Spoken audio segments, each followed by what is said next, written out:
भोजपुरी फिल्मों के सुपरस्टार दिनेश लाल यादव उर्फ निरहू आजमगढ़ से अपनी किस्मत आजमा रहे हैं। फिल्मी दुनिया से कैसे आ गए राजनीति में, बहुत बड़ा सवाल है। एकाएक मुख्यमंत्री जी से मुलाकात की और अगले दिन फिर टिकट भी घोषित हो गया।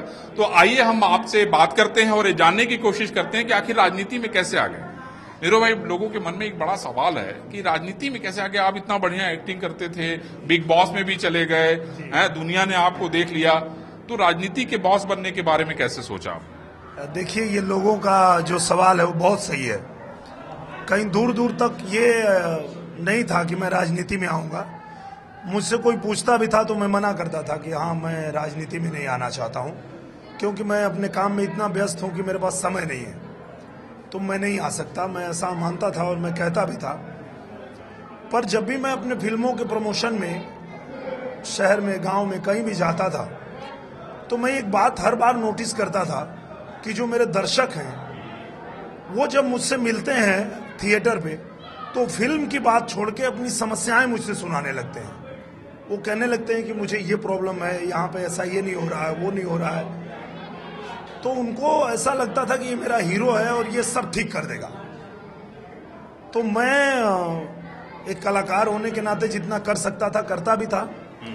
मैं किसी अधिकारी को फोन लगाता था, किसी नेता मंत्री को फोन लगाता था और अवगत कराता था कि ये थोड़ी यहाँ तकलीफें हैं, देख लीजिए सर, थोड़ा कर दीजिए। और लोग करते भी थे, क्योंकि मैं लगभग सभी पार्टियों के लिए प्रचार भी करता था।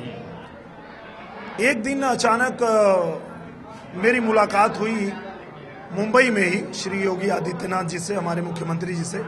मुझे वहाँ महाराष्ट्र गौरव का पुरस्कार दिया जा रहा था और मंच पे उन्होंने मुझे देखा और बोले कि आप जो है लखनऊ आइए, आपसे बात करना है। और मैं शूटिंग करने गया मथुरा, तो मुझे लगा कि मथुरा से नज़दीक है, मैं मिल लेता हूँ। और मैं पहुँच गया बाबा से मिलने, और मैं जैसे ही मिला उनका पहला वर्ड था कि आप चुनाव लड़ेंगे। तो मैं बोला, मैं कहाँ से लड़ूंगा, मुझे मैं जानता नहीं हूँ कुछ। बोले, नहीं, जानने की और कुछ करने की जरूरत नहीं है, मैं आपको जानता हूँ और आप अच्छे कलाकार हैं। आप कला के माध्यम से लोगों का अच्छा मनोरंजन करते हैं, उनका सहयोग भी करते हैं, पर आप एक कलाकार ही रहते हुए बहुत ज़्यादा उनका सहयोग नहीं कर पाएंगे। अगर आप चाहते हैं कि उनका आप बहुत सहयोग कर सकें, उनके लिए बहुत कुछ कर सकें, उनकी समस्याएं सुलझा सके, तो आपको राजनीति में आना होगा। और आप सोचिए मत। उन्होंने मुझसे पूछा नहीं कि आप आएंगे क्या, उन्होंने कहा आप सोचिए मत, आपको लड़ना है चुनाव। तो मैंने कहा, जब आपने कह दिया है बाबा तो ठीक है, चलिए। और मैं तैयार हो गया। मैंने भारतीय जनता पार्टी जो है वो ज्वाइन किया, और ज्वाइन करने के पीछे ये भी कारण था कि मैं भारतीय जनता पार्टी की नीतियों से बड़ा प्रभावित रहता हूं। मैं लगभग सबके बारे में अध्ययन करने की कोशिश करता हूं। मैंने आपकी लिखी किताब भी पढ़ी है। तो ये सब अध्ययन से मेरे मन में जो है ये भाव तो था कि इस देश के लिए अगर कोई पार्टी काम कर रही है, लोकतंत्र के लिए कोई काम कर रही है पार्टी, तो भारतीय जनता पार्टी है। तो मुझे ज्वाइन करने में कोई हिचक नहीं हुई, मैंने आसानी से ज्वाइन किया और उसके बाद पार्टी ने मुझे इतनी बड़ी जिम्मेदारी दे दी। दिनेश भाई, मुझे ये बताइए कि आजमगढ़ के बारे में जब आपने सुना, क्योंकि अखिलेश यादव ने आजमगढ़ लड़ने की घोषणा कर दी थी, आपको मुख्यमंत्री जी ने ज्वाइन करा दिया और इतनी बड़ी जिम्मेदारी दे दी, क्योंकि भाई कहा जाता है कि भाई मुलायम सिंह यादव यादवों के नेता थे, हैं, अब उन्होंने अपने बेटे के लिए सीट छोड़ दी, वो मैनपुरी चले गए हैं। तो जो अभी तक वंशवाद चल रहा था, एक यादव के बाद दूसरा यादव, दूसरे के बाद तीसरा यादव, तो आपको क्या लगता है कि आपको जब आजमगढ़ सीट के बारे में बताया गया तो आपके मन में क्या विचार आया? मेरे मन में यही विचार आया कि निश्चित रूप से ईश्वर ने कुछ सोचा होगा, और हर किसी का जन्म जो है दुनिया में कुछ न कुछ खास कारण से ही होता है। और जब मैं खेती बाड़ी करता था गांव में, तो मैंने कभी नहीं सोचा था कि मैं इतना बड़ा गायक बन जाऊंगा। बहुत अच्छा मैं गाता भी नहीं था, पर जनता ने मुझे बहुत प्यार दिया, आशीर्वाद दिया, मैं गायक बन गया। जब गायकी करता था तो ये कभी नहीं सोचा था कि मैं हीरो बन जाऊंगा, पर एक मौका मुझे गायक होने के नाते फिल्म में मिला और जनता ने मुझे इतना सराहा, इतना प्यार दिया कि मैं 15 साल से राज कर रहा हूं भोजपुरी सिनेमा में, और लगभग हर साल मैंने बेस्ट एक्टर का अवार्ड जीता है। और फिर जब ये मुझे ऑफर आया कि आपको चुनाव लड़ना है, तो मैं बड़ा आस्तिक आदमी हूँ, भगवान में आस्था रखता हूँ। मुझे लगा कि ये ईश्वर की सब लिखी हुई चीजें हैं। वो पता नहीं कब मुझे किसान से गायक बना देते हैं, गायक से मुझे नायक बना देते हैं, और आज ईश्वर ने मेरे लिए लिखा है कि अब मुझे राजनेता बनना है, तो मैं राजनीति में आ गया। तो मुझे लगता है कि हम लोग अगर ऐसा सोचते हैं कि हम कुछ कर रहे हैं, तो वो हमारा भ्रम होता है। हमारे लिए सब कुछ ईश्वर ने लिख रखा है, कब क्या करना है, और मुझे लगता है कि उसकी पृष्ठभूमि तैयार हो जाती है, और जब तैयार होती है तो आप उसी के अनुकूल चलते हैं। अब जैसे कि इस चुनाव से पहले एक जो बड़ी घटना हुई जिससे मैं बहुत खिन्न था, मेरे मन में बहुत इस बात को लेके दुख था कि उत्तर प्रदेश में गठबंधन बना है, और गठबंधन इस नाम पे बना है कि हम नरेंद्र मोदी जी को फिर से प्रधानमंत्री नहीं बनने देंगे। इस बात का मुझे बहुत दुख था कि यार एक आदमी, ईमानदार आदमी, देश को इतना मजबूती से चला रहे हैं, पूरा देश छोड़िए पूरी दुनिया कह रही है, और आज पूरी दुनिया भारत के साथ खड़ी है, सिर्फ ऐसे प्रधानमंत्री की वजह से। जो हमारे एक दो दुश्मन देश हैं वो कांप रहे हैं, डर के एकदम बैठ गए हैं। तो ऐसा प्रधानमंत्री, ऐसा व्यक्तित्व, ऐसा व्यक्ति सदियों में कभी पैदा होता है। ये हमारा सौभाग्य है कि इस समय भारत में ऐसा रत्न पैदा हुआ है, और उनको जिम्मेदारी मिली और उन्होंने निभाया भी है। तो ये लोग क्या चाहते हैं, क्यों इनको रोकना चाहते हैं? तो इस बात का मलाल भी था मेरे मन में, तो वो भी शायद पृष्ठभूमि तैयार कर रहा था। और ये सब मैं कहा ना, विधि का विधान है। शायद अगर ये लोग गठबंधन करके उनको रोकने की कोशिश नहीं करते तो शायद मैं मना भी कर सकता था कि नहीं, मैं नहीं जाऊंगा। पर मुझे लगा नहीं, एक सच्चा हिंदुस्तानी होने के नाते मेरा दायित्व है, कर्तव्य है कि अगर इस देश के साथ कुछ गलत होने जा रहा है, जाति के नाम पे एक गठबंधन बना के उनको रोकने की कोशिश हो रही है, तो कम से कम ये जो समीकरण है इसको तोड़ने के लिए ही शायद मेरा जन्म हुआ है, और मैं इसीलिए आया हूँ। अखिलेश जी से भी आपकी मित्रता होगी निश्चित रूप से। जब आपको टिकट मिला तो कोई ऐसा रिएक्शन अखिलेश जी की तरफ से, उनकी पार्टी की तरफ से कुछ ऐसा हुआ? क्योंकि मैंने देखा कि भाई कुछ लोग विरोध भी कर रहे थे आजमगढ़ में आपका। लेकिन मैं ये जानना चाहता हूं कि जितने यादव लोग हैं, वो मुलायम सिंह यादव, अखिलेश यादव, बाकी परिवार से कहीं न कहीं जुड़े रहते हैं। राजनीति में आने के पहले मैं समझता हूँ आपकी भी कई मुलाकातें हुई होंगी, बात भी होती रही होगी, तो कुछ ऐसा? बिल्कुल। मैं जब सिर्फ कलाकार था, तो कलाकार होने के नाते मैं सभी पार्टियों में हमारे जो दोस्त मित्र होते थे उनका प्रचार करता था। जैसे समाजवादी पार्टी में हमारे एक मित्र हैं सुभाष पासी जी, तो वो मेरे संघर्ष के दिनों से मेरे बहुत सहयोगी रहे हैं और मुझे बहुत हेल्प किए हैं, यूपी से लेके मुंबई तक। तो उन्होंने जब भी मुझे बुलाया, मैंने समाजवादी पार्टी का प्रचार किया। मेरे रवि किशन जी जब जौनपुर से चुनाव लड़े कांग्रेस पार्टी से, उनका भी चुनाव प्रचार किया मैंने। कभी कोई बसपा का भी मेरा मित्र अगर चुनाव लड़ रहा, मैंने उनका भी प्रचार किया। पर अब जब मैंने भारतीय जनता पार्टी ज्वाइन कर लिया, तो इसके बाद तो मैं जो भी करूंगा वो भारतीय जनता पार्टी के नीतियों के हिसाब से ही करूंगा, इनके साथ रह के ही करूंगा। बात यह है जो आपने सवाल किया कि लोगों का ऐसा मानना है कि आप यादव हैं तो आपको होना चाहिए समाजवादी पार्टी में। मुझे लगता है ये लोगों को बहुत बड़ा भ्रम है। ये बहुत बड़ा भ्रम है कि यादव है मतलब समाजवादी पार्टी में होगा। ऐसा होता नहीं है, क्योंकि आप अगर देखें पूरे देश में यादवों की एक बहुत बड़ी संख्या है, बहुत बड़े लोग, और ये लोग देश में, देश के निर्माण में अपना बहुत बड़ा योगदान देते हैं, चाहे वो सेना में हो, चाहे किसी भी क्षेत्र में जाइए। तो ऐसा नहीं है कि ये सब लोग समाजवादी पार्टी जो एक परिवार की पार्टी है, जो वंशवाद की तरह चलती है, नाम सिर्फ रखा है समाजवाद, पर वहां सिर्फ वंशवाद चलता है। आप देख लीजिए, अगर अभी जो आप आजमगढ़ के चाहे पूर्वांचल के लोग आज अगर हमारे साथ खड़े हुए हैं, उसके पीछे कारण ये है कि वो भी ये सच्चाई जान चुके हैं कि पूरे उत्तर प्रदेश में जब उनको चुनाव लड़ाना होता है तो सिर्फ उनके परिवार के यादव लड़ते हैं। पूर्वांचल में चुनाव लड़ाना होता है या तो उनके पिताजी लड़ते हैं या तो वो खुद लड़ते हैं, और अभी एक आध जो 2 सीट बची है उसके लिए भी उनके परिवार में कैंडिडेट तैयार हो रहे हैं। तो ये बात पूर्वांचल के लोग भी समझ चुके हैं कि वो सिर्फ हम लोगों को छला जा रहा है अपने निजी स्वार्थ के लिए, और नाम दिया जा रहा है समाजवाद। समाजवाद की परिभाषा को तो पहले समझे। आपको सच में समाजवाद देखना है तो आप भारतीय जनता पार्टी के काम को देखिए। भारतीय जनता पार्टी ये नहीं देखती है कि ये व्यक्ति कौन है, ये व्यक्ति किस जाति का है और किस क्षेत्र से आता है। आप अगर इस योग्य हैं कि आप जनता का प्रतिनिधि बन के जनता का प्रतिनिधित्व कर सके तो आपको जिम्मेदारी देती है पार्टी। इसको कहते हैं समाजवाद। ये लोग तो खाली नाम रख लिए हैं, बाकी तो हो रहा है यहाँ परिवारवाद। मुझे ये बताइए कि जब आपके लोगों ने ये सुना कि आप आजमगढ़ से चुनाव लड़ रहे हैं, परिवार में भी सुना होगा, डिस्कशन हुआ होगा, दोस्तों में हुआ होगा, मित्रों में हुआ ना, क्योंकि मुख्यमंत्री जी ने तो एक आपको ज्वाइन करा दिया, संगठन ने आपको आदेश सुना दिया। आप बिहार से भी लड़ सकते थे, शायद वहां निरहुआ रिक्शा वाला हो, चाहे न जाने कितनी सारी फिल्में आपकी होंगी, और भी जहां से चाहते वहां से लड़ सकते थे। तो आजमगढ़ पे आपने रिएक्ट नहीं किया? आपने कहा पार्टी ने भेज दिया तो हम लड़ेंगे।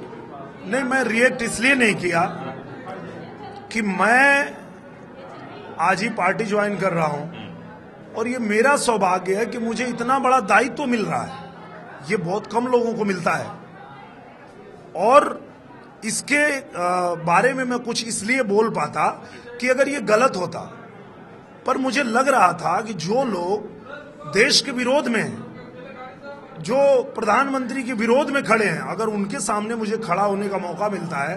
अब इस पे मैं एक बात बताता हूं आपको। लोगों ने मुझे ये पूछा कि अरे यार, आपको अखिलेश यादव जी ने यश भारती दिया था और आप उनके खिलाफ चुनाव लड़ रहे हैं। तो मैंने उन लोगों को एक ही बात बोला कि भाई मेरे, अखिलेश भैया ने तो मुझे यश भारती दिया, मेरे माँ बाप ने मुझे जन्म दिया है। अगर वो लोग देश के खिलाफ होंगे तो मैं उनके खिलाफ खड़ा हो जाऊंगा। मैं इस देश के विरोध में चलने वाले किसी भी व्यक्ति का समर्थन कभी नहीं करता हूं, वो भले मेरा बाप हो, मेरा भाई हो, कोई भी हो।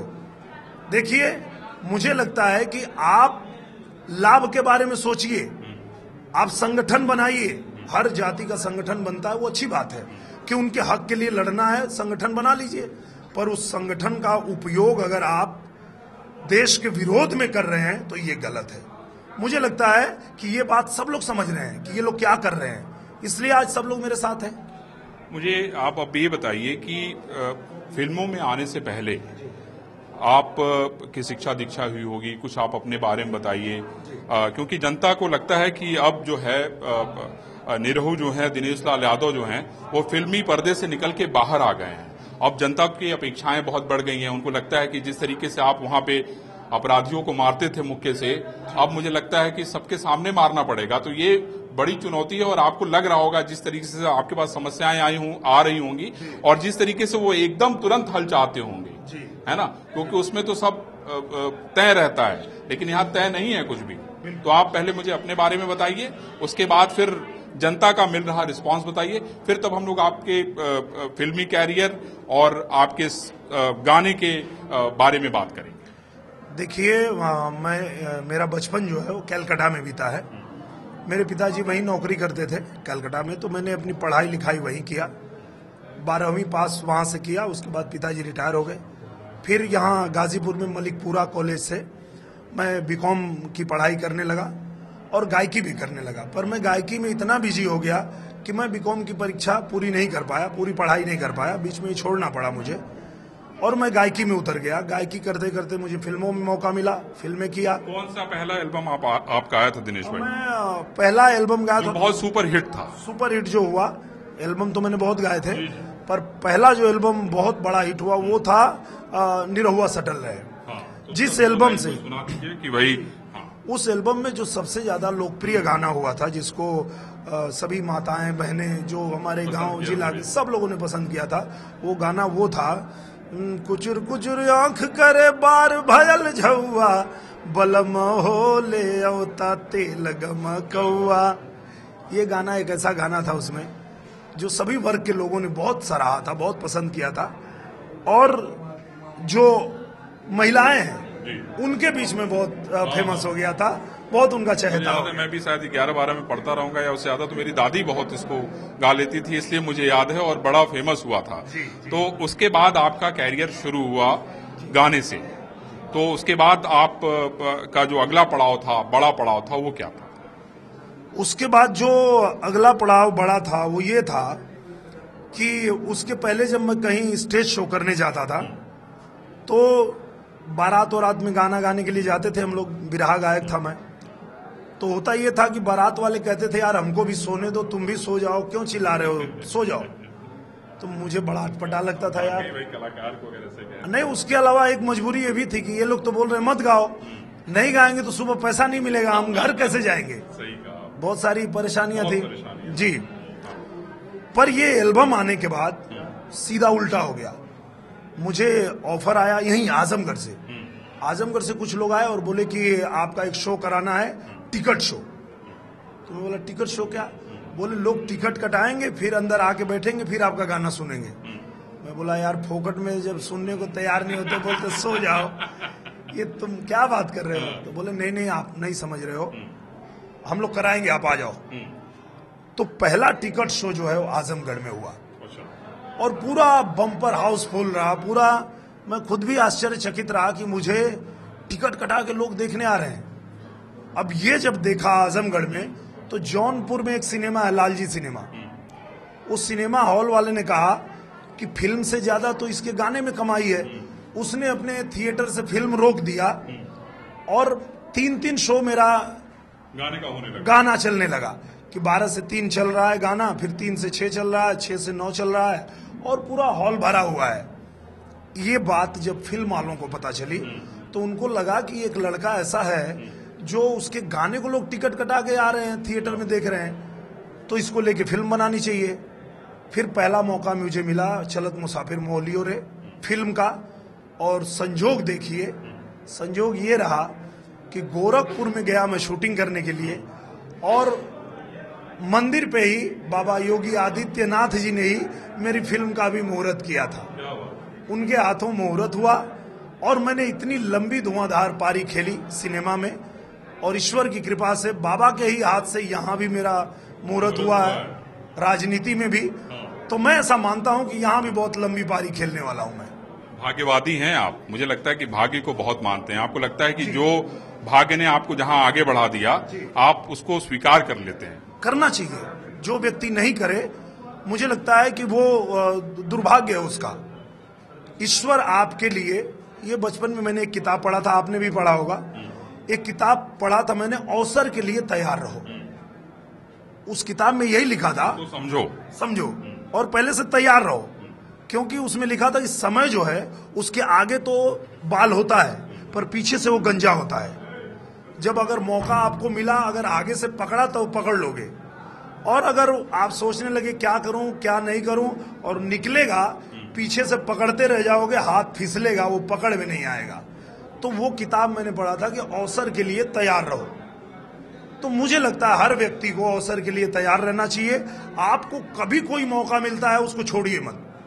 आप ये मत सोचिए कि क्या होगा, जीत होगी हार होगी, ये आपका काम ही नहीं, मेरा काम ही, मेरे बस का है जीतना हारना।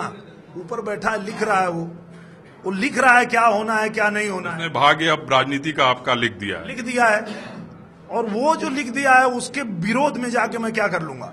वो कहते हैं ना कि आप के बारे में अगर भगवान अच्छा सोच रहा है, आपका कुछ अच्छा करना चाहता है, 1 करोड़ लोग आपके विरोध में खड़े होंगे, वो हंसेगा कि मैं इसका अच्छा करने जा रहा हूं, ये 1 करोड़ लोग इसके पीछे पड़े, ये क्या बिगाड़ लेंगे। और अगर वो बिगाड़ना चाहता है तो करोड़ों लोग अगर आपको संभालने आए तो भी हंसता है कि मैं इसको बिगाड़ रहा हूं, अब ये लोग आए इसको संभालने के लिए। आपकी सबसे पहली सुपरहिट फिल्म कौन सी थी? पहली सुपरहिट थी। कमाल तो यही था क्योंकि लोग पहले से ही बहुत एल्बम की वजह से बहुत प्यार करते थे और चलत मुसाफिर मोहलियो रे रिलीज हुई। गाना सुनाइए हमें। गोरखपुर में जब वो लगी थी जी, गोरखपुर में जब वो लगी थी फिल्म राज सिनेमा में, आज तक उस फिल्म का रिकॉर्ड है, किसी ने तोड़ा नहीं, किसी फिल्म ने, ऐसा उसका कलेक्शन था। उसमें एक गाना था, बहुत लोगों ने पसंद किया था, आय हाय पातर तिरिया हो, आय हाय पातर तिरिया होली मजेदार, इनका में बड़ा रस मिलेला। ये गाना बहुत फेमस हुआ था। अब आप पूरी तरीके से राजनीति में आ गए हैं, जनता आपसे मिलती होगी। मैं देख रहा हूँ जितनी सेल्फी आपकी खींची गई होगी, मैं समझता हूँ कि उत्तर प्रदेश में कोई ऐसा चर्चित नेता नहीं होगा। हम लोग रोज सुबह अखबार पढ़ते हैं तो देखते हैं कि भाई दिनेश लाल यादव क्या कर रहे हैं आज, हैं अपने रिपोर्टर से डिस्कस करते हैं तो बोले क्या चल रहा है गाजीपुर में, सब ठीक तो है। तो सवाल यह है कि जो चर्चा हो रही है इस सीट को लेकर, जो जनता से आपको अपार प्यार मिल रहा है, मैं देख रहा हूँ कितने सारे लोग बाहर खड़े हैं, उनको लग रहा है कि निरहू भाई आएंगे तो एक सेल्फी का मौका हमें मिलेगा। ये जो प्यार है, आपने प्यार तो देखा है, सिनेमा का प्यार देखा है, लेकिन एक बड़ी जिम्मेदारी इन्होंने आपके ऊपर दी है, इनकी अपेक्षाएं बहुत आपसे बढ़ गई हैं। आपको क्या लगता है कैसे सामंजस्य बिठा रहे हैं इसमें? आराम से बिठाएंगे, क्योंकि जब आप सच के साथ होते हैं, सही धर्म के साथ होते हैं, तो आपको सोचने की जरूरत नहीं है। सोचना उसको पड़ता है, प्रपंच उसको करना पड़ता है जो गलत के साथ है, जो झूठ के साथ है। तो मैं सच के साथ हूं और मैं उस व्यक्ति के साथ हूं जो इस देश के बारे में सोचते हैं। श्री नरेंद्र मोदी जी इस देश के प्रधानमंत्री हैं और वो हमारे देश के अलावा कुछ नहीं सोचते हैं, सबसे ऊपर देश को रखते हैं। अगर मैं उनके साथ खड़ा हूं तो मुझे ये सोचने की जरूरत ही नहीं है वो, क्योंकि किसी और पार्टी का विधायक हो, एमएलए हो, एमपी हो, उसको सोचना पड़ेगा कि मैं कैसे करूंगा, इनका भला कैसे करूंगा।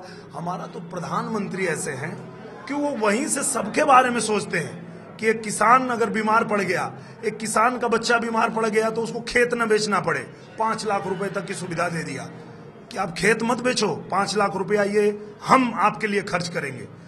उनके घर में ऐसी व्यवस्था कर दी, शौचालय बनवा दिया कि पहले तो स्वच्छता से रहो, तुम बीमार ही नहीं पड़ोगे। तो मेरा कहना, मैं ये बोलना चाह रहा हूं कि जब देश के हर व्यक्ति के बारे में हमारे प्रधानमंत्री जी सोच रहे हैं, वहां से नियम बना रहे हैं, कानून बना रहे हैं, योजनाएं बना रहे हैं, हमको तो सिर्फ ला के इनके बीच तक पहुंचा देना है। इस फिल्म में आपने नेता का भी रोल किया था?